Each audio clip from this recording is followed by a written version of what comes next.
Assalamualaikum warahmatullahi wabarakatuh. Kembali dengan saya Saripa dengan NIM 72114190034. Kali ini seperti biasanya akan membahas sistem informasi manajemen, tetapi membahas mengenai proyek 4 yaitu formulir survei web atau HTML siswa. Nah, pada contoh ini kita dituntun untuk membuat dokumen notepad berupa formulir survei yang akan disimpan dalam bentuk Hypertext Markup Language atau HTML sehingga dapat digunakan sebagai halaman web. Pembuatan formulir ini memiliki teknik yang paling umum untuk mencatat informasi dari sebuah situs web. Nah, teknik yang pertama adalah file text, misalnya untuk file name, di mana pengguna mengetikkan sebaris data. Teknik yang kedua adalah tombol radio, misalnya here in school. Tombol radio digunakan ketika jawaban-jawaban yang memungkinkan saling melengkapi. Kotak cek live on campus dan do you own a car serupa dengan tombol radio, tetapi pengguna dapat memilih satu atau lebih pilihan. Tahap pembuatan formulir. Nah, di sini masing-masing baris di atas disebut tag. Sekali lagi kita pakai istilah aslinya. Ada tag pembuka dan ada tag penutup. Untuk menuliskan tag penutup, cukup tambahkan garis miring di depan tag pembuka sebagian besar, tapi tidak semua tag memiliki tag penutup.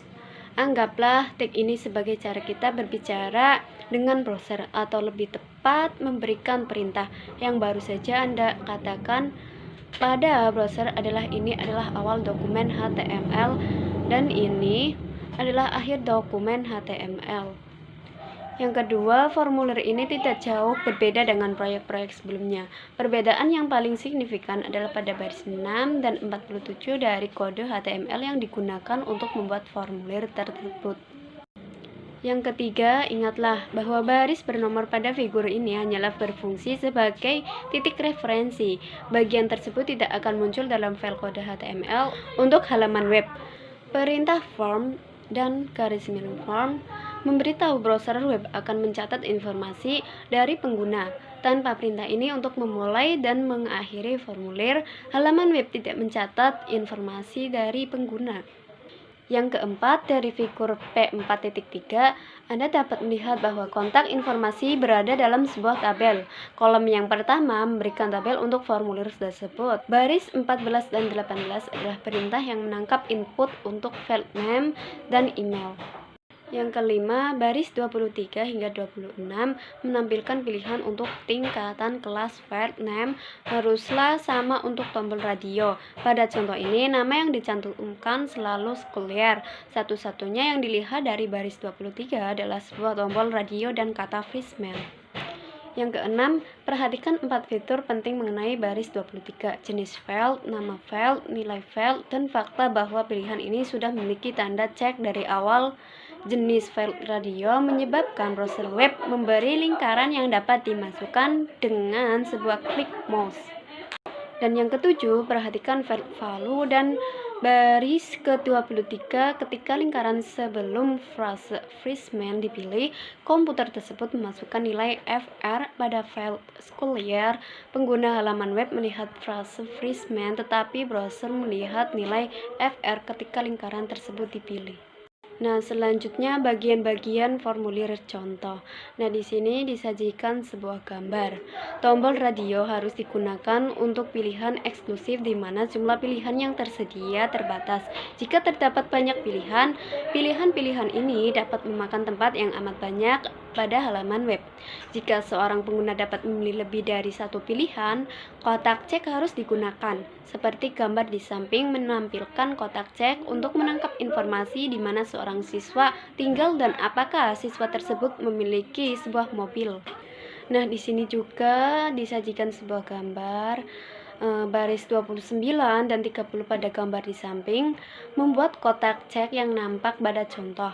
Perhatikan bahwa nama file berbeda pada baris 29 dan 30 sehingga masing-masing baris membuat filenya dan banyak kotak cek dapat dipilih. Jika kotak live on campus dipilih dengan klik mouse, maka file on akan memiliki nilai yes. Menu drop-down memberikan pengguna daftar pilihan yang bersifat saling eksklusif ketika pengguna tersebut mengklik ikon drop-down. Perhatikan bahwa terdapat perintah awal dan akhir untuk pilihan tersebut, dan masing-masing pilihan dari daftar pilihan ini memiliki awal dan akhirnya masing-masing. Nama file pilihan ini ada pada perintah pilihan read, tetapi nilai yang ditunjukkan oleh file ini dihasilkan oleh perintah option. File ini memiliki respons bagi berikut: no response, excellent, average, dan poor. Pada umumnya, pilihan yang pertama pada daftar adalah nilai yang ditampilkan di halaman web. Kemudian menyimpan contoh. Anda harus menyimpan dokumen sebagai file HTML. Jenis setelan dokumen awal di Notepad adalah dokumen teks, dan ekstensi file teks secara otomatis akan ditambahkan ke nama file jika file tersebut disimpan dalam bentuk teks. Browser web tidak dapat menerjemahkan jenis dokumen teks. Kemudian melihat halaman web. Setelah halaman web disimpan, Anda dapat memeriksanya apakah halaman tersebut bekerja dengan baik. Anda tidak harus menutup program Notepad. Program ini dapat tetap terbuka ketika Anda melihat file Anda dengan browser web, dan pilihlah perintah file, diikuti perintah open. Ketikkan nama file atau browser untuk mencarinya dan ketiklah tombol OK. Halaman web Anda akan muncul di browser. Oke, cukup sekian pembahasan mengenai proyek 4. Kurang lebihnya mohon maaf. Wassalamualaikum warahmatullahi wabarakatuh.